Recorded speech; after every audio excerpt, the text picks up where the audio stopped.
Muy buenas tardes. En primer lugar, yo quiero agradecer la invitación para venir a presentar y a hablar con ustedes. Yo soy importada, ¿ya? Apesar que eu sou apresentada como boliviana, eu sou paulistana, de São Paulo capital. Então, eu não sei se hablo português, se hablo espanhol com vocês, ¿ya? Pero vamos a conversar hoje sobre sopro cardíaco. Eu decidi falar esse tema com vocês, ¿por quê? Porque vocês, como meus futuros colegas, muitos não vão ser pediatras, pero muitos vão decidir fazer as outras carreiras como médicos internistas ou com cirujanos. E, infelizmente, há uma falência no diagnóstico de cardiopatias congênitas. Cardiopatia congênita não é um problema de ninho.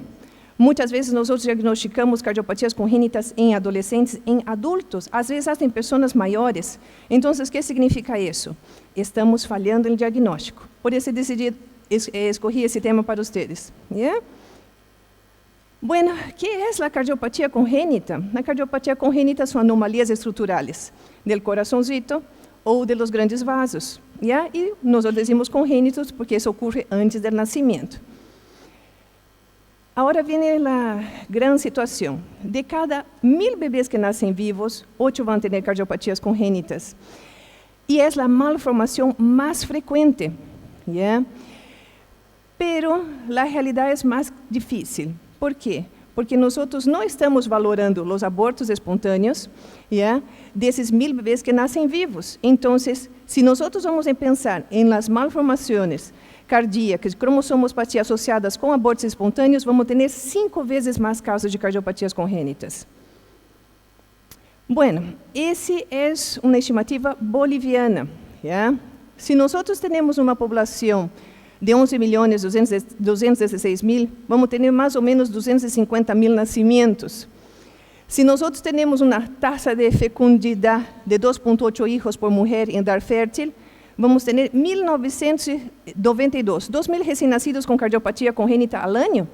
Pero, e o niñito que já tem 1 anito? E o niñito que tem 2 anitos? E o niñito que tem 3 anitos? Onde estão todos esses ninhos? Isso significa que não estamos fazendo diagnóstico. Qual é a importância do diagnóstico precoce? Por quê? Porque se nós conseguimos fazer um diagnóstico precoce, nós vamos a poder tratar de salvar a vida desse paciente no primeiro ano de vida, onde a mortalidade é elevada. 95% são operáveis hoje em dia. E qual é a importância da ecocardiografia fetal nessa situação? É que nós vamos fazer diagnóstico intraútero. Então, a grande novidade em Brasil é que o SUS já aceita a ecocardiografia fetal como parte do pré-natal normal. Acá em Bolívia, em hospital público, a embaraçada tem direito a esses estudos. Então, não é uma excusa que nós não estemos pedindo a ecocardiografia fetal para diagnóstico de malformação cardíaca intraútero. Esse é um gráfico que a mim me gusta muitíssimo. E isso é um gráfico do futuro. Se vocês veem, em 1970, aqui, isso é mal. Aqui. Em 1970-74, nossa sobrevida de cardiopatias congênitas era bem bajita. Pero mira nosso futuro, mira nós acá em 2020, já com 250 a 300 mil de pacientes que vão estar sobrevivendo. Em 2025, 2029, mira nossa casuística de sobrevida. E por que cada vez está sobrevivendo mais pacientes? Porque nós estamos fazendo diagnóstico precoce, porque nossas técnicas quirúrgicas estão melhores, nossos pós-operatórios estão melhores e nossa tecnologia cada vez está mais avançada. Isso não se assustem. Está todo escrito aqui, é um slide, é uma diapositiva larga, pero la coloquei para quê? Para que vocês simplesmente sepam das indicações da ecocardiografia fetal. Quando eu hablo em indicações de ecocardiografia fetal, eu estou falando de las obrigatoriedades. O que significa isso? Quando uma mamã aparece com diabetes, quando uma mamã tem cardiopatia congênita, quando uma mamã tem alguma enfermidade de tecido conectivo, lúpus, quando uma mamã tem Obesidade, quando a mamãe tem risco familiar, quando o bebê tem risco fetal de cardiopatia congênita, é obrigatória a indicação da ecocardiografia fetal. Não é uma decisão opcional, é uma obrigação do obstetra pedir a ecocardiografia fetal. Agora, há um pequeno detalhe: 90% das cardiopatias congênitas não têm fatores de risco. Então, aí é que está a situação. Se, apesar das indicações da ecocardiografia fetal, 90% de meus bebês não têm fatores de risco, significa que eu vou estar falhando o diagnóstico. Por isso que todos nós outros, médicos, temos que estar muito atentos a isso. Isso não é um problema de pediatra, esse é um problema de medicina. Se nós outros decidimos fazer gineco-obstetrícia, vocês têm que estar pendentes disso. Se um bebê, vocês estão fazendo um estudo, um pré-natal, esse bebê tem qualquer malformação, indicação de ecocardiografia fetal. Eu sempre digo que malformações em geral estão associadas, estão de manos dadas com malformações do coração. Bueno, como essa classe foi feita para estudantes de medicina, eu resolvi simplesmente só refrescar um pouquinho a memória de vocês. Yeah? Esse é um coração normal. É que não tenho aqui ele. Esse é o lado direito, ventrículo direito. A sangue liga da vena cava superior, vena cava inferior e se vai ao tronco da artéria pulmonar. Daqui se vai a los pulmones, se llena de oxígeno. Viene a sangre oxigenada por las venas pulmonares, entra átrio esquerdo, ventrículo esquerdo, aorta. Essa é uma fisiologia normal de um coração sano. Então, como é que eu hago um diagnóstico de uma cardiopatia congênita? Yeah? Boa história. A história é fundamental em um bom exame físico. Por que o título da charla de vocês é sopro cardíaco, sinônimo de cardiopatia congênita, ponto de interrogação? Porque nem sempre uma cardiopatia congênita vai ter sopro. Yeah? E como é que eu vou desconfiar de uma cardiopatia congênita? Em minha história e meu exame físico. Quais são os pontos fundamentais da história clínica? Aumento. O paciente ganha peso? Está desenvolvendo normal? Como é seu padrão alimentar? Ele consegue comer? Yeah? Por quê? Porque uma das perguntas que nós vamos fazer às mamães é: como seu bebê tem cansaço? Seu bebê se põe morado quando chupa, toma mamadeira ou quando come? Se é um bebê, um lactente, um niñito que já camina, que correteia, seu bebê tem cansaço aos esforços, se põe morado, se põe cianótico? Yeah? Episódios cianóticos, posição de cuclilhas. Muitas vezes os pacientes eles se põem em posições, já que uno já desconfia que está faltando oxígeno, e eles se põem nessas posições que a mamãe muitas vezes diz: mamãe, em português, ele está de cócoras todo o tempo. Então, o que passa aqui? Ele está fazendo um sistema de que pueda ter maior volta e que ele pueda oxigenar melhor. O que vocês vão perceber? Taquipneia, disnea. Uma coisa que é fundamental perguntar às mamães: mamãe, seu filho sempre está enfermo, sempre está resfriadito? Tem pneumonias a repetição ou resfrios? Ha estado internado? Quantas vezes? Por quê? Se cansa? Tem dolor de peito? Tem síncopes? Tem palpitações? Agora, o que é importante para nós outros em cardiopatia congênita? Obviamente em toda a medicina, mas nesse caso estamos falando da história gestacional e natal. Mamãe ha tenido infecções? Ha tenido fiebres no primeiro trimestre, nas primeiras semanas de embaraço? Ha utilizado alguma medicação? Álcool? Fuma? Quais são as alterações maternas? Qual foi o peso do bebê a nascer? E a história familiar? Por quê? Porque nós temos enfermidades genéticas e muitas vezes muitas cardiopatias congênitas elas se repetem em las famílias. Agora vamos falar do exame físico. Muitas vezes nós pensamos em cardiopatia congênita e pensamos em sopro, não é? Pero não é assim. Nós temos muitas maneiras de identificar uma cardiopatia congênita, simplesmente de só mirar ao paciente. Muitas vezes nós chegamos a um paciente e o paciente está gritando, está chorando, não conseguimos nem aproximar por causa que chora, ou seja, tem medo do médico. Pero solo de mirar, nosotros ya podemos tener várias informações. Por exemplo, o aspecto general. Como está esse bebê? Está bem nutrido? Está desnutrido? Como é seu cabelito? Como é sua piel? ¿Ya? Qual é a face desse bebê? Tem síndrome? Cardiopatias e síndromes estão associadas. Qual é seu color? Ele é moradito? Ele é cianótico? Ou ele é solo pálido? Está amarillo? Está ictérico? Dedos em palilho de tambor, de hipóxias crônicas, frequência respiratória, tiraje. Então, a inspecção do tórax, às vezes, simplesmente sacar a roupita do paciente, do bebê, uno vê que há aumento do hemitórax esquerdo, às vezes hemitórax direito, às vezes ambos. Yeah? Essa é uma fotito que vocês com segurança já conhecem. Vemos aqui uma cianose. Yeah? Vê a boquita do paciente, ele é moradita. Vemos ali eleito ungueal, o dedito cianótico. A boquita yeah, é uma cianose central. E esse é o clássico dedos em palilho em tambor, em las hipóxias crônicas. Inspeção. Por que eu coloquei esse slide para vocês? Porque é comum que ligue comigo pacientes que são encaminados ou com tórax em quilha, ou vocês vão ver pectus excavatum, e pensam que isso está associado à malformação cardíaca. Não, isso simplesmente é uma alteração morfológica, simplesmente, da caja torácica.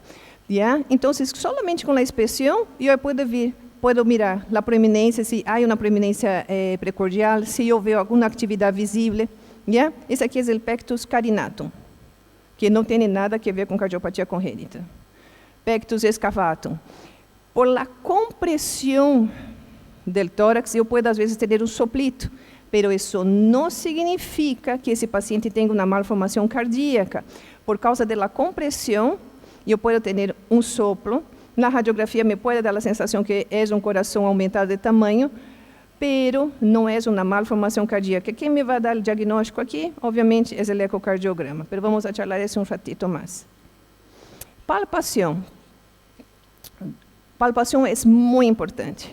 Por quê? Porque nós vamos ver os pulsos periféricos. E isso, eu vou insistir com todos vocês, isso é para todos os médicos.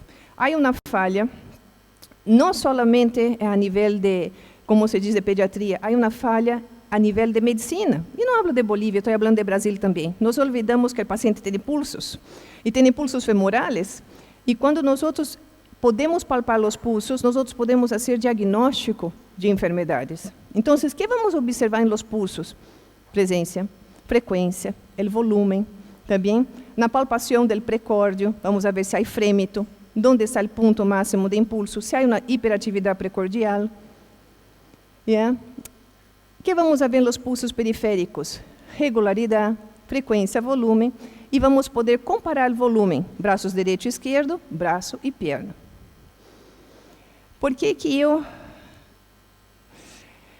insisto com a palpação dos pulsos periféricos?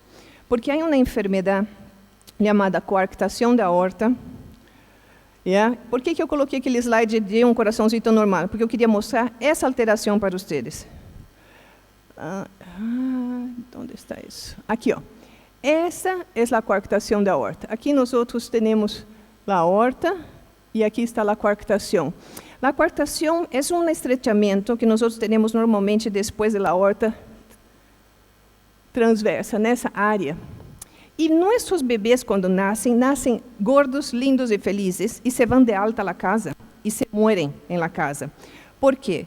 Porque há uma coisa chamada canal arterial que tem que estar aberto intraútero e que cierra naturalmente após o nascimento. Então, normalmente, esses bebês nascem bonitos, lindos, se vão de alta à casa, porque o pediatra não palpou os pulsos femorales. Se eu palpo um pulso femoral e esse pulso está diminuído, eu tenho que sospechar de coarctação da aorta. E isso é quirúrgico, e isso é uma emergência. E se não hacemos diagnóstico, a mãe vai perder um bebê de 1 mês, lindo e gordito em sua cama. Yeah? Por isso que é muito importante. Qualquer médico, não sendo pediatra, tem que palpar os pulsos femorales. A quantidade de pacientes que eu hice diagnóstico de ninhos já maiores de 10 anos, adolescentes, inclusive adultos, com coarctação da aorta, é elevada. Paciente com pressão alta, hipertensão, sendo jovem, há que descartar coarctação da aorta.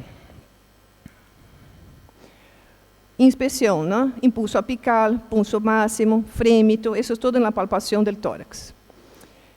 Isso eu solamente queria comentar com vocês rápido sobre o impulso apical. Yeah? Nós palpamos mais ou menos a partir dos 7 anos. Quinto espaço intercostal, linha média clavicular. Antes dessa idade, vamos ter o quarto espaço intercostal. Yeah? E quando há um aumento, obviamente, do coração, vamos ter um desplazamento lateral ou hacia abaixo. Isso que é? Aumento do tamanho do coração. O frémito, que é? É aquela sensação que temos quando temos soplos que são mais fortes, e há gradientes elevados. E a melhor maneira, a maior sensibilidade é em nossa palma da mão. Agora vamos falar de um assunto que é polêmico em pediatria. Yeah?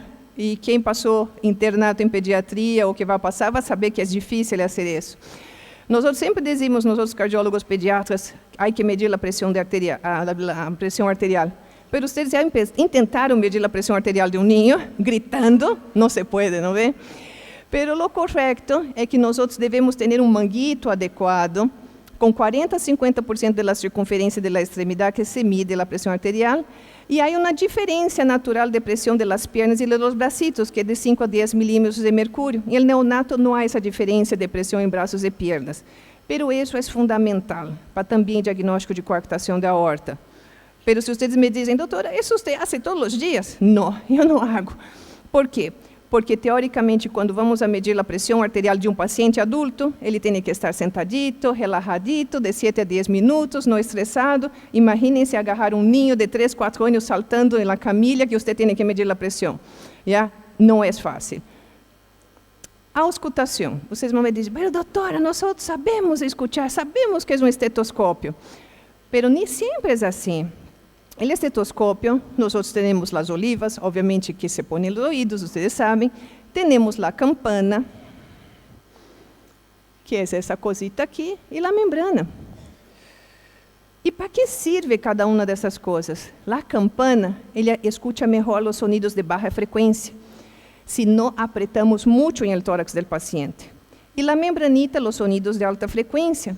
Por isso que nem sempre eu vou utilizar só a membrana para escutar os soplos. Como que eu vou usar isso?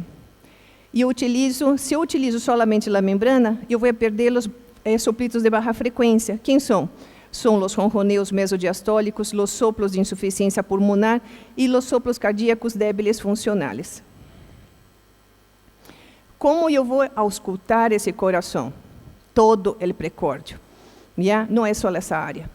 Escute os cotados, dorso del tórax, vê o que é a frequência, a regularidade e os tonos cardíacos. Que tenho que ver isso? Tenho que ver a intensidade, a qualidade, tenho que ver S2.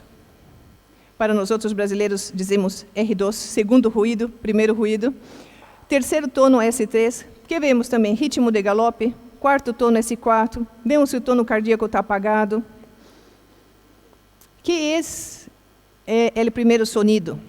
É o cierre de la mitral e de la tricúspide, só para se recuerdo. Que é o S2, R2? É quando me cierra a pulmonar e a aorta. Então, todo isso são detalhes importantes na ausculta cardíaca.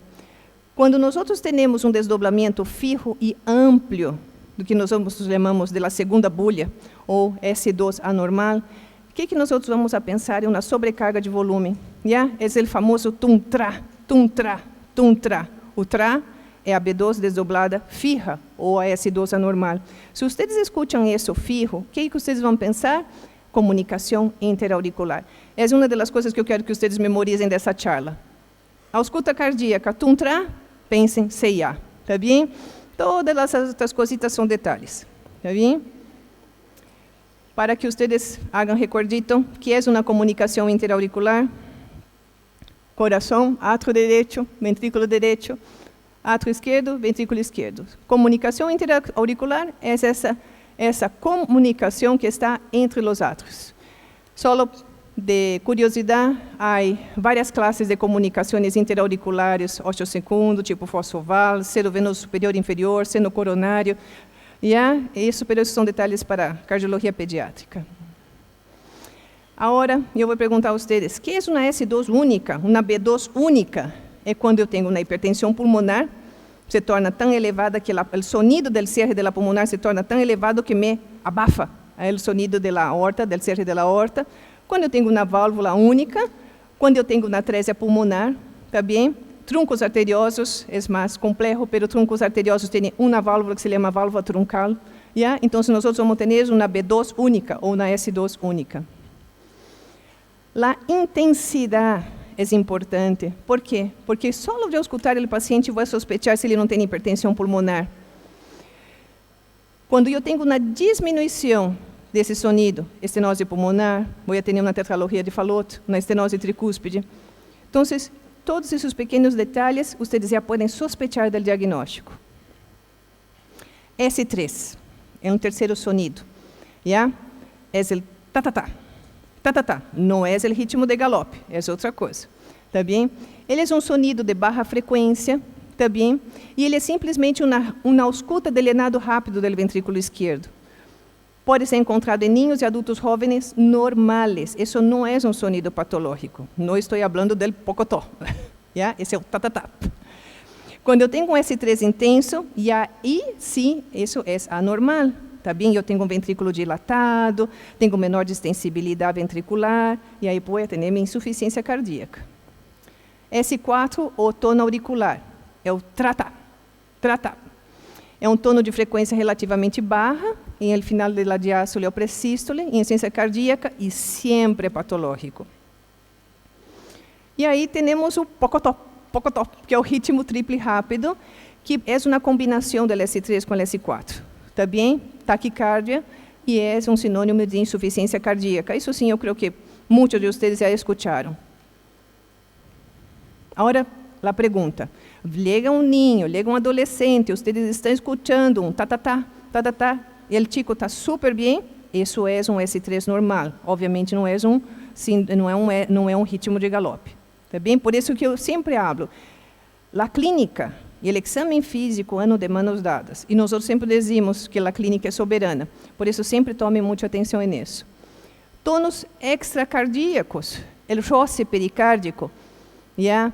Quando se escuta como se fosse uma lija contra a madeira, yeah? Nós também temos que pensar em uma pericardites, tá bem? Que é a fase quando o pericárdio está roçando com o endocárdio. É um sonido de vai e vem, yeah? Por isso é uma fricção. Agora, qual é a manha? Quando o paciente ele está com a pericardite e vocês mandam ele fazer assim, isso vai acentuar o diagnóstico. Vocês vão poder fazer o diagnóstico que aí há um frótis pericárdico e há uma pericardite. Soplos cardíacos. O que vocês vão observar nesse soplo? A intensidade, se é sistólico ou se é diastólico. Onde é esse soplo? A irradiação e a qualidade. É musical, é vibratório, é silbante, etc. Me parece muito chistoso explicar, é um soplito musical, é um soplito vibratório. E outra coisa que eu quero falar com vocês é, se eu tenho um ninho, normalmente nós não dizemos foco mitral, foco pulmonar, foco aórtico, nós dizemos a localização do tórax. Porque em cardiologia pediátrica, tudo pode estar ao revés. Então, eu não sei se vocês já escutaram falar de transposição de grandes artérias, isomerismo esquerdo, isomerismo direito, transposição corrigida de grandes artérias, ou seja, um foco aórtico meu pode ser que não seja aorta, pode ser que sim seja a pulmonar, por isso que nós outros mais dizemos a localização do tórax. Yeah? Então, isso é o que vocês deveriam descrever em seus exames físicos, que eu peleo todos os dias. Yeah? A descrição do soplo. Pero o que faz a maioria dos médicos? Simplesmente escreve assim, soplo cardíaco, 2 em 6 cruzes, 3 em 6 cruzes. Não dizem se é sistólico, se é diastólico, que qualidade que é, se irradia, se vai para dorso, se não vai para dorso. Pero vocês, como buenos médicos, têm que fazer isso. Intensidade. Isso aqui é uma classificação, tá? Que existe. Agora vocês me vão perguntar assim, você já escutou um grado 6? Por quê? O grado 6 é audível com o fono alejado do tórax. Eu nunca consegui fazer isso, mas sim escutei uns soplos tremendos. Yeah? Ou seja, essa classificação nós outros colocamos 1 cruz, 2 cruzes em 6, pero que escute o soplo sem o fono, difícil. Sim, eu escutei prótese metálica sem fono e isso vocês também, não é? Yeah? Agora, quais são os tipos de soplos? Há dois homens que fizeram essas classificações. Não tinham o que fazer, então estavam inventando a classificação. Lytton, deyecção e regurgitação, e Perloff, que ele hecho, que é a classificação que nós outros mais utilizamos: mesosistólico, ou deyecção, holosistólico, proto e telesistólico. Coloquei esse gráfico aqui para que vocês vejam. Não se assustem, não têm que memorizar a hora, já? É para que vocês tenham ideia de lo que estamos falando. Já que estamos falando de soplo. Esse aqui é o cierre, já? De la mitral da tricúspide, e esse aqui é o cierre, já? De la aorta e da la pulmonar. Por isso que todos os soplitos que temos nessa área aqui, está bem?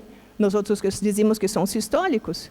E quando está aqui nessa fase del cierre de la aorta e de la pulmonar, e temos essa parte aqui, estamos em los soplitos diastólicos. E aqui temos o soplo contínuo. A los estudiantes de medicina, que é a maioria do nosso público, ¿ya? Que é a sístole? É minha contração ventricular. Quando eu tenho minha contração ventricular, de uma maneira general, o que passa? Cierro minha válvula tricúspide mitral, abro minha aorta, minha pulmonar. Esse é um soplo sistólico. Quando que eu tenho a diástole? Quando estou llenando os ventrículos. Então, o que passa? Eu tenho que abrir minha válvula tricúspide mitral, lleno meus ventrículos, e teoricamente eu tenho que ter cerrado minha pulmonar e minha aorta. Yeah? Isso de uma maneira general. Por que eu coloquei para vocês aqui esse soplo contínuo? O soplo contínuo é um soplo que engloba, não vê? A sístole e a diástole. E esse é um soplo comum que nós outros encontramos em la persistência do canal arterial ou ductos arteriosos. Em los niños maiores, mais grandecitos, que têm ductos persistentes, é o famoso soplo em maquinária. Obviamente não há nada aqui nessa idade, mas para nós outros brasileiros é o soplo da Maria Fumaça. Yeah? Está bem? Maria Fumaça é um trem. Como vamos ver a localização dos soplos? A zona superior, em bordo external esquerdo inferior, que seria o foco pulmonar. Zona superior, bordo external direito, foco aórtico. E a zona inferior, bordo external inferior e a punta. A qualidade dos soplos. Isso é bem importante, porque de acordo com a localização e com a qualidade, nós já podemos sospechar que cardiopatia congênita tem. Se temos um soplo sistólico que tenha um tono agudo, uniforme, piante, podemos pensar no insuficiência mitral ou podemos pensar na CIV. Obviamente que comigo liga muito mais as comunicações interventriculares. Eu sempre digo a los residentes, é um soplo rudo, forte. Já uno põe o estetoscópio, sabe que é uma comunicação interventricular. Os soplos mesosistólicos, estenose aórtica, estenose pulmonar, e os soplos funcionais, que estão na zona inferior ou na puntita, e são mais ou menos de caráter vibratório. Para que vocês, só como comentei com vocês, a comunicação interventricular, aqui se vê a comunicação interventricular. ¿ya? Esse aqui é o septo interventricular, ventrículo direito, ventrículo esquerdo e o septo. Só como curiosidade para vocês, intraútero, nós outros temos, quem comanda nossa circulação é o ventrículo direito. Então, pós-nascimento, é diferente da circulação fetal. Quando o paciente nasce, o bebecito nasce, há um cierre do forame oval e do canal arterial, e a pressão do lado esquerdo vai aumentar. Muitas vezes, quando tem um recém-nascido, existe uma coisa chamada hipertensão pulmonar fisiológica, e vocês não vão escutar soplo. ¿Ya? Então, se nasce um bebê, um sobrinho, um primito, e começou a ter soplo com 1 mês de vida, 3 semanas, a culpa muitas vezes não é do neonatólogo, muitas vezes é que não havia mesmo o soplo, porque o soplo só vai acontecer se eu tenho um gradiente de pressão nesta área, e conforme o gradiente seja mais grande, mais forte é meu soplo. Irradiação dos soplos. Yeah? Se eu tenho uma irradiação para a axila esquerda, se tenho para a zona barra-espalda, penso em insuficiência mitral. Se tenho um soplo de eyecção em la base, que vai ao coelho, penso que é aórtico. Que vai para a espalda, penso em válvula pulmonar. Yeah? Soplos diastólicos. Entre S2 e S1, sempre são patológicos. Não durmam, chicos. Soplos contínuos. Yeah? Eles começam na sístole e eles seguem, yeah? Sem interrupção, até passando o S2. Ele faz parte de basicamente um pedaço ou toda a diástole. e que onde encontramos onde há fístulas, conexões aortopulmonares ou arteriovenosas, como a persistência do canal arterial, fístulas arteriovenosas, e hablando de uma cirurgia paliativa cardíaca que nós chamamos de Blalock-Taussig, que nós fazemos nos pacientes que têm atresia pulmonar ou têm tetralogia de Fallot. Esse é o famoso ductus arteriosus, que eu comentei com vocês. Aqui está um coração normal, e esse canalzito está aberto em la vida intrauterina, pero 48 horas depois, ou 72 horas, ele normalmente se cierra. Pero há pacientes que não vão a cerrar isso. Quem são esses? Bebês que nascem prematuros, bebês que a mamãe tem tido rubéola, por isso que digo, a história familiar é importante, bebês que han nascido em La Paz, Cochabamba, em lugares de maior altitude, por isso que vocês têm que tomar atenção, muita atenção na história clínica. Agora vamos falar sobre os soplos cardíacos funcionais, que é o que nós vemos em nossos dia a dia. O que significa isso? A mamãe te vai chegar e vai dizer, doutora, meu hijo tem soplo. Porque quando se diz soplo, a mamãe pensa que esse ninho tem um problema no coração. E soplo cardíaco funcional significa que esse bebê, esse ninho tem um coração anatomicamente bem formado, pero soplo é um sonido, não é uma malformação. O sonido te dá informação sobre o coração, pero um soplo funcional, anatomicamente, esse coração é perfeito. E 80% dos ninhos, em algum momento de sua vida, vai apresentar um soplito. E quando eu vou escutar mais esse soplito? Quando esse paciente vai à emergência com vocês, vai estar com febre, vai estar taquicárdico, e vocês vão escutar mais o soplo do paciente. E aí vocês vão dizer a essa madre, mamãe, você sabia que seu filho tem um soplo? Aí ele vai estar super assustada. Então, 80% desses ninhos vão ter soplito alguma vez em sua vida. Por isso que tomar atenção na qualidade do soplo, o timbre do soplo, a localização do soplo vai ser a diferença. Soplo vibratório clássico. É o famoso soplo de Still, que normalmente encontramos entre os 3 a los 6 anos de idade. Normalmente ele é mais audível em el terço médio do borde esternal esquerdo médio, tá bem? É de baixa frequência, escutamos com la campana, tá bem? E melhor em el decúbito. É um soplo sistólico, de 2 a 3 crucecitas em 6, não tem frémito, ele é musical. Aí vocês vão me perguntar, o que é musical? O dia que vocês podem escutar, parece um timbre de música, um tono. E ele cambia de caráter, ou seja, não é uma coisa fija, e eletrocardiograma e radiografia são normais. Soplo pulmonar da infância. É comum em adolescentes, na zona superior, em borde esternal esquerdo. Ele se acentua em pectus excavatum, não que ele tenha uma malformação, é que o pectus excavatum comprime a artéria pulmonar. Então, isso vai generar um sonido. Ele não tem muita irradiação, ele pode ser de 1 a 3 em 6 cruzes, não tem alterações na S12 e não tem efrêmitos. Radiografia e eletro são normais. Agora vamos falar do soplito de neonatos. Aí eu sempre digo, bebê recém-nascido que tem soplo, há que chamar a atenção, há que indicar a interconsulta com cardiologia pediátrica. ¿Por quê? Porque pode ser malformação cardíaca grave. Pero, graças a Deus, há um soplo que nós escutamos, que é um soplo sistólico, em borde esternal esquerdo médio, que irradia para o dorso, bilateralmente, que é um soplo fisiológico do crescimento das artérias pulmonares. Que isso desaparece normalmente a los 4 ou 5 meses de vida. Pero nós hacemos ecocardiograma. ¿Por quê? Porque se depois de los 5 meses esse soplo persiste, temos que fazer um diagnóstico diferencial que não seja uma estenose pulmonar periférica. E aí, obviamente, pode ser indicação hasta quirúrgica. O zumbido venoso, comum, também é um coração normal, de 3 a 6 anos. Ele desaparece quando eu giro a cabecita, ele pode apresentar-se nas áreas infra e supraclavicular direitas ou esquerda. Ele desaparece em la posição supina. Temos que diferenciar del ductus. O soplo carotídeo, coração normal, é um soplo sistólico, temprano, que se escuta em la fossa supraclavicular, tá bem? E tem turbulência nas artérias bracocefálicas ou carotídeas, e a intensidade também é suavita de 2 a 3. Esses são todos soplos normais, Agora, aí é que está. Há certas coisas que eu sempre digo que a história é fundamental. A mamã ha tenido alguma infecção, a mamã ha tenido fiebre no princípio do embarazo, a mamã é diabética, eu comentei muito rapidamente com vocês, mas toda mamã diabética tem indicação de fazer um bom seguimento e com ecocardiografia fetal obrigatória. Yeah? Por quê? Porque a diabetes materna, además de aumentar a malformação cardíaca, ele também dá uma coisa chamada miocardiopatia hipertrófica, e isso é em el terceiro trimestre do embarazo. Por isso que é muito importante que as diabéticas sempre estejam muito bem seguidas.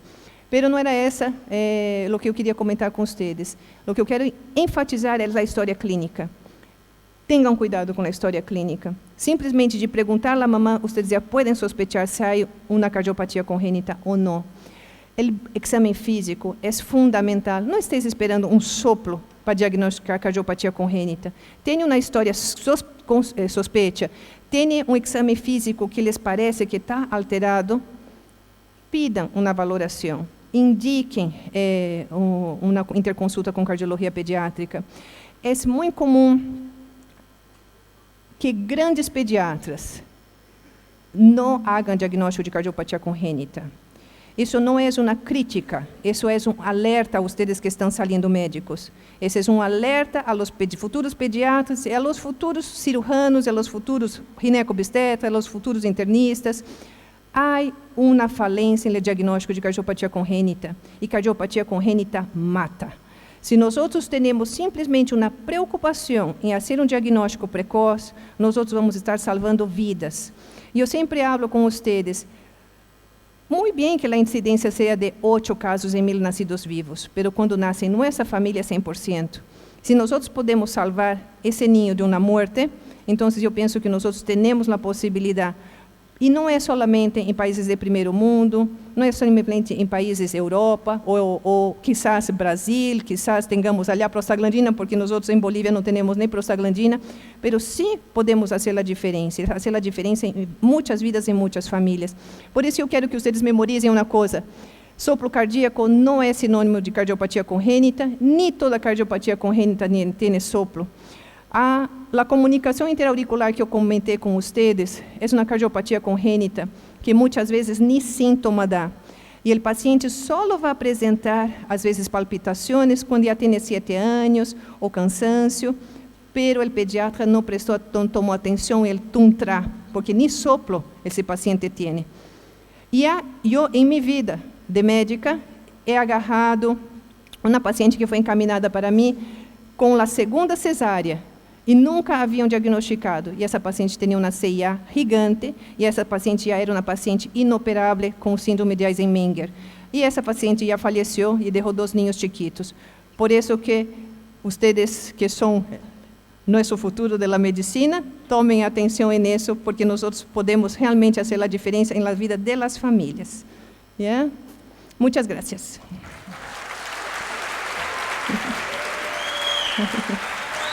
Gracias.